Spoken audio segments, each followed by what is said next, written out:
Okay, so I want to get started on these wheelhouses. As you saw in the other videos, I took a plasma cutter and cut the bottoms off of them. They weren't worth saving. They were in such bad shape.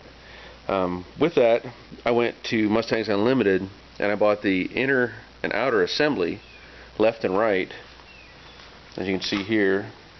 And here's the box they come in. Now, the difference being, you can buy the split halves, which I have a set right there. But I want to show you there's some differences, and I'm not sure why this is a problem, other than it appears that this half is made by one company and this half is made by another. And so when you put these two together, they've got a decent seam as they come up, but when you get to the back, they don't line up. For some reason, one of them is very square and the other one is curved. Now, that's not much of a big deal, except for they just don't fit together. Unlike this one-piece assembly that everything matches, and it's a better quality part. You can look at, like this one, they just leave this big flange hanging off and let you guess what you need. This one's trimmed down to where it fits in the pocket of the rocker panel, and I prefer to use the whole assembly, but if you do have a good inner, go ahead and just save it. It's not likely you do, but save it and use just the outer piece. They can be separated and changed. So with that, I wanted to show you this. I've already removed what was left of the assembly on this driver's side, and I started fitting in the assembly of the inner and outer, and I ran into a little bit of a problem, and it's pretty minor, but it's going to have to be addressed. See this gap? Well, that's caused because right here it's binding, and you can see a bit of a gap over here, and that comes into play whenever you got, you know, different pieces made by different companies. They're going to have slightly different stampings. So what I'm going to do is I'm going to trim where I drew this black line. I'm going to trim this back as needed to get this to slide that way, and then that should clean up that gap and tighten this up as well down here. And other than that, I'll pre-drill some holes. I'll draw a line when I get this fitted, and that way I know where I can drill my holes for the mating flange that's inside here. You can kind of see it hanging down, and that way I can weld it from the inside. I'll weld around this perimeter, and that way the welds they're easy to get to, and you can dress them up and paint them. Other than that, there's a little bit of prep work up here. You know, the holes exist from this inner structure, from the disassembly, so that's not a problem. Just have to bare the metal, get ready to paint. To weld. Same way here, I can bend this down, weld that in. There's a few welds back here in this other inner structure, and then on the forward part by the window, there's a series of welds. And I'll also do some. There's a right in here. There's a couple welds. Sorry, right in here. There's a couple welds that go to this little flange. This part of the outer rocker panel. So just look for the welds, and once you clean everything up, you can put them back in. One thing I'll point out too is, if you're going to leave your windows in, which I recommend before putting the outer or the quarter panels back on, put some cardboard in there so you don't get some welds batter or crank them up, but at least try to protect the glass. And other than that, I'm just going to drive on and get this thing fitted, try to get that in place today.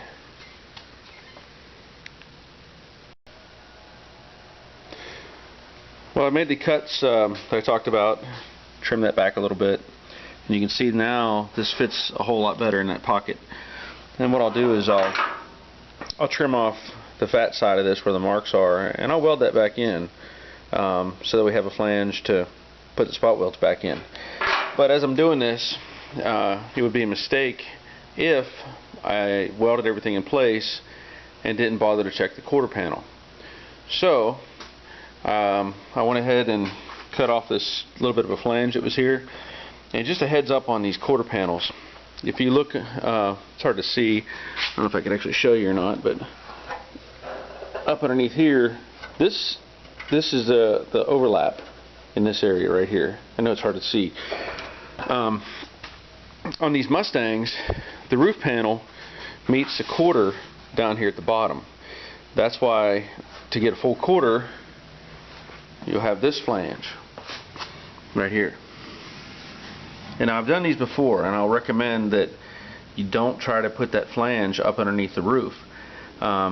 They do these as if they were original.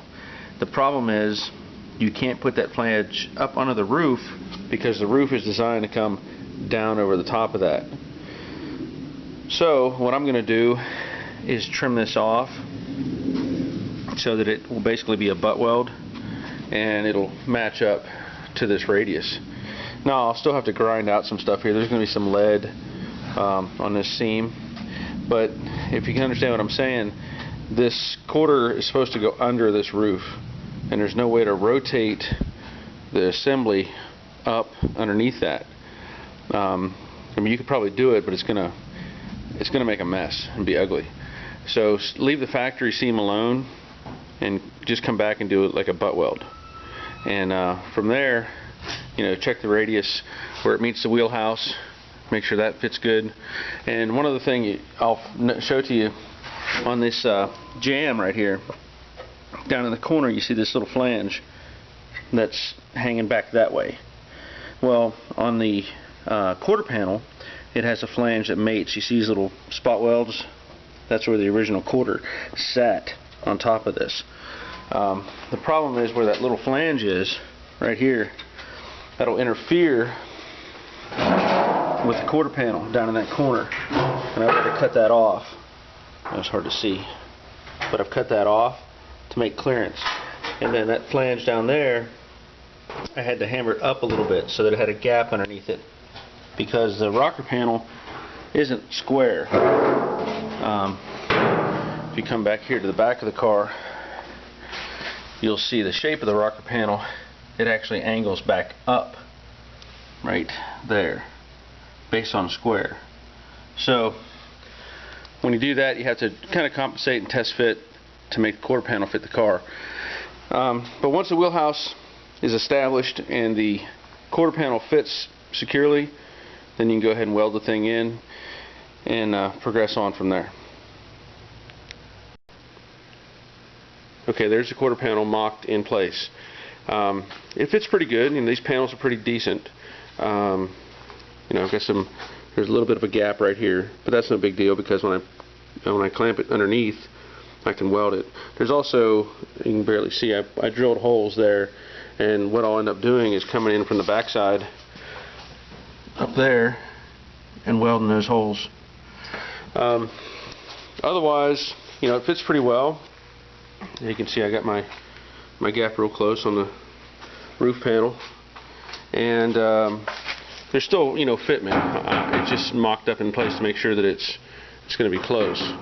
A little bit of a gap down there. I'll play with that later on, but it fits the wheelhouse really well. Very little gaps. Once I squeeze all this in place with some clamps and weld it, it'll be just fine. So I'm really happy with how that fits. Again, that'll tighten up. So at this point, I'll take the quarter panel back off the car and start welding that wheelhouse in. Just wanted to show you a real quick another oddity that I've just discovered. As you can see by the old wheelhouse, you know, here's the pattern of this panel right here, and then you can see this surface here was the same as this one right now. I've got the black part of the new panel right here on the inside of this panel. It's pretty obvious that's the way it was. Now you come over here and look at the other side. Here's the passenger side, and the panel is behind up here. This panel, the wheelhouse, is behind that flat panel. So I was just looking at it thinking, what did I do wrong? But I didn't do anything wrong. It's just the way they were put together at the factory. So the wheelhouse is on the outside of this one, and And obviously you can look at that one too and see the paint. It's on the inside, as I have it, on the driver's side. Just another one of those oddities, you know, when you're looking at cars and how they were built.